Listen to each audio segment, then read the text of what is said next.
أعوذ بالله من الشيطان الرجيم بسم الله الرحمن الرحيم يسألونك عن الخمر والميسر قل فيهما إثم كبير ومنافع للناس وإثمهما أكبر من نفعهما۔ اے پیغمبر صلی اللہ علیہ وسلم، لوگ تم سے شراب اور جوئے کے بارے میں پوچھتے ہیں، کہو ان میں بڑی خرابی ہے اور لوگوں کے لیے کچھ فائدے بھی ہیں، لیکن ان کی خرابی ان کے فائدے سے بہت زیادہ ہے۔ اس سورہ بقرہ کی 219 نمبر کی آیت ہے۔ پچھلے درس میں بھی اس پر بات چل رہی تھی کہ نبی صلی اللہ علیہ وسلم سے سوال کیا گیا تھا شراب اور جوئے کے بارے میں، ساری تفصیلات آپ کے سامنے آئی۔ آخر وہ کیا حکمت عملی اختیار کی گئی تھی جس کی وجہ سے اس شراب بندی کے سلسلے میں جو حکم نازل ہوا تھا شراب کی حرمت کا، وہ اتنا کامیاب ہوا اور دوسری قومیں اس میں کامیاب نہیں ہو پائی۔ ایک تو یہ کہ یہ حکم کو تدریجاً نازل کیا گیا تھا، آہستہ آہستہ اللہ تعالیٰ نے لوگوں کے دلوں میں یہ بات ڈال دی تھی اس کی خرابیاں بیان کرتے ہوئے، اور پھر جب حکم نافذ کر دیا گیا، قانون نازل کر دیا گیا، تو پھر اس کو نافذ کرنے کے سلسلے میں سختی اختیار کی گئی۔ اور وہاں پر آپ صلی اللہ علیہ وسلم نے صرف تعلیم اور تبلیغ ہی کا سہارا نہیں لیا، بلکہ قانون اور عملی طور پر بھی آپ نے مکمل طور پر کوشش کی۔ اس سلسلے میں آپ صلی اللہ علیہ وسلم کے جو ارشادات اس سلسلے میں ہمارے سامنے آتے ہیں، اس میں کتنی سختی نظر آتی ہے کہ شراب کے سلسلے میں جو لوگ بھی اس سے وابستہ ہوں گے تو ان کے لیے لعنت فرمائی گئی ہے۔ اور پھر شراب کے سلسلے میں آپ صلی اللہ علیہ وسلم نے یہ بھی فرمایا کہ شراب کے جو برتن تھے اس کو بھی استعمال نہیں کیا جانا چاہیے۔ جن برتنوں میں شراب کو بنایا جاتا تھا وہ برتنوں کو بھی وقتی طور پر آپ صلی اللہ علیہ وسلم نے اس سے بھی روک دیا تھا، اس کے استعمال سے۔ اور یہ اعلان فرما دیا گیا تھا کہ جن کے پاس شراب کے ذخیرے ہیں وہ لا کر فلاں جگہ پر جمع کروا دیں، اور جن کے پاس گھر میں استعمال کے لیے شراب تھی وہ تو حکم کے پاتے ہی فوراً ہی وہیں پر اس کو پھینک دیا۔ اور حضرت عبداللہ بن عمر رضی اللہ تعالیٰ عنہ فرماتے ہیں کہ جیسے ہی منادی رسول نے مدینے کی گلیوں میں آواز لگائی کہ شراب کو حرام کر دیا گیا ہے، تو جن لوگوں کے ہاتھوں میں جو بھی شراب کے برتن تھے اس کو انہوں نے وہیں پر پھینک دیا۔ اور بعض روایتوں میں تو یہ بات بھی آتی ہے کہ جو لوگ شراب پینا شروع کر دیے تھے اور لبوں سے ان کے جام لگے ہوئے تھے، جیسے ہی ان کے کانوں میں آواز پڑی منادی کے ذریعے سے شراب کو حرام کر دیا گیا ہے، تو وہیں سے ہونٹوں سے نکال کر انہوں نے پھینک دیا۔ ایسا دکھ رہا تھا کہ اس دن جس دن شراب کی حرمت کا قانون نافذ کیا گیا تھا، مدینے کی گلیوں میں شراب بہہ رہی تھی پانی کی طرح، اور ایک لمبے عرصے تک جب بھی بارش ہوتی تو شراب کی بو اور اس کا رنگ وہ مٹی پر سے نکھر نکھر کر آتا تھا، اتنی شراب کو بہایا گیا تھا۔ اور جب اللہ کے نبی صلی اللہ علیہ وسلم نے یہ حکم دے دیا تھا کہ سارے کے سارے ذخیروں کو لا کر ایک جگہ جمع کرا دیا جائے، اور آپ صلی اللہ علیہ وسلم نے بنفس نفیس وہاں پہنچ کر ان مشکیزوں کو اپنے ہاتھوں سے چاک کیا، اور پھر صحابہ کرام کو حکم دیا کہ وہ سارے بچے ہوئے مشکیزوں کو چاک کر کے اس شراب کو بہا دیا جائے۔ یہ تو حکمت عملی آپ صلی اللہ علیہ وسلم نے اس کو عملی طور پر نافذ کرنے کے لیے قانون کو اختیار کیا تھا۔ اور ایک صحابی کا واقعہ بیان کیا جاتا ہے کہ وہ شراب ہی کی تجارت کیا کرتے تھے۔ اتفاق سے اس وقت وہ اپنا سارا مال جمع کر کے ملک شام گئے ہوئے تھے، اور جب وہ لے کر آ رہے تھے اپنا مال شراب کی شکل میں، تو مدینے میں داخل ہونے سے پہلے ان کو یہ اطلاع مل گئی کہ شراب کی حرمت کا حکم آ گیا ہے، تو انہوں نے اپنا مال وہیں پر روکا اور آپ صلی اللہ علیہ وسلم کی خدمت اقدس میں حاضر ہو کر پوچھا کہ یا رسول اللہ میرے لیے اب کیا حکم ہے؟ آپ صلی اللہ علیہ وسلم نے فرمان خداوندی کے تحت یہ حکم دیا کہ وہ سارے مشکیزیں جو تم لے کر آئے ہو شراب سے بھرے ہوئے اس کو چاک کر کے بہا دو۔ اندازہ کیجئے کہ ساری زندگی کی جمع پونجی ہے اور مال ہے اس میں،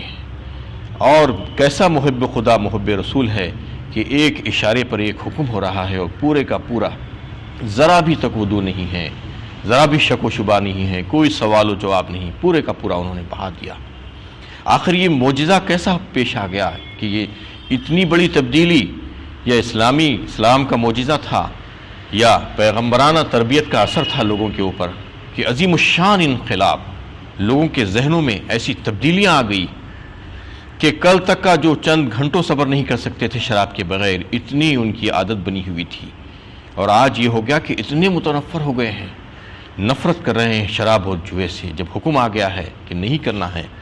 تو پھر کیسی بے مثال اطاعت ہے۔ واقعی میں یہ جو ہے اسلام کا معجزہ کہا جا سکتا ہے، یہ پیغمبر کی جو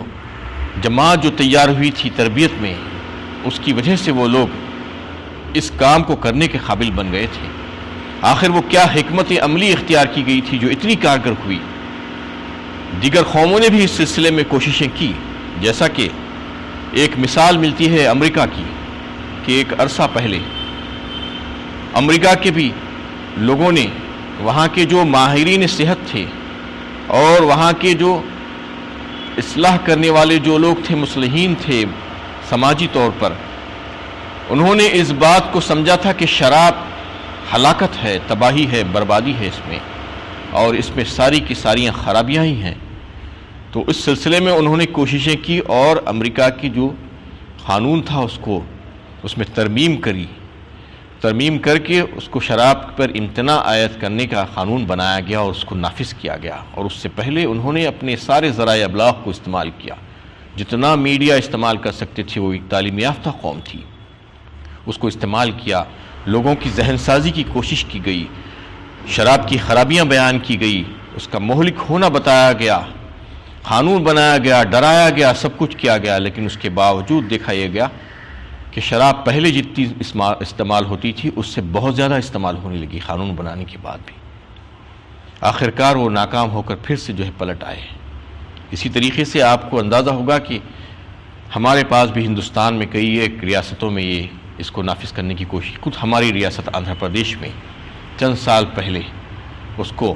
مکمل شراب بندی، ٹوٹل پروہیبیشن کہہ کر نافذ کرنے کی کوشش کی گئی تھی۔ تو اس وقت یہ ہوا کہ یہاں پر بھی ساری ذرائع ابلاغ کو استعمال کرتے ہوئے لوگوں کو اس کی برائیوں کے تعلق سے سمجھایا گیا تھا، بتایا گیا تھا اور روکنے کی کوشش کی گئی تھی، پوری طور پر اس کو پابندی لگائی گئی تھی۔ لیکن دیکھا گیا کہ پڑوسی ریاستوں سے لا کر لوگ شراب نوشی کر رہے ہیں، اور اس میں ایک خرابی جا کر 2-3 خرابیاں پیدا ہو گئی تھی کہ وہاں سے جا کر لے کر آ رہے تھے اور مہنگی ہو جا رہی تھی شراب، جتنے میں مل رہی تھی اس سے زیادہ میں لے کر پی رہے تھے، اور یعنی کرپشن بڑھ گیا تھا، رشوت بڑھ گئی تھی، شراب کی خرید و فروخت میں مزید اضافہ ہو گیا تھا۔ اور پھر سب سے بڑی ان لوگوں کو جو پریشانی لاحق ہو گئی تھی کہ اسٹیٹ کا جو ریونیو تھا وہ زیادہ تر ریونیو شراب سے آتا ہے آج بھی، یعنی ہر اسٹیٹ کا ریونیو اگر شراب بندی کر دی جائے، وہاں پر شراب کی خرید و فروخت پر پابندی عائد کر دی جائے تو اسٹیٹ کا خرچہ چلنا مشکل ہو جاتا ہے۔ تو جب انہوں نے دیکھا کہ خلاص ہو گئے ہیں اور اسٹیٹ کے جو اخراجات ہیں وہ پورے نہیں ہو رہے ہیں، ریونیو بند ہو گیا ہے شراب کا، تو پھر سے اس کو شروع کیا۔ آخر یہ ناکامی کیوں ہو رہی تھی؟ فرق سمجھنے کی کوشش کیجئے کہ اسلام نے جب اس کو نافذ کرنے کی کوشش کی تو مکمل طور پر کامیاب ہوا،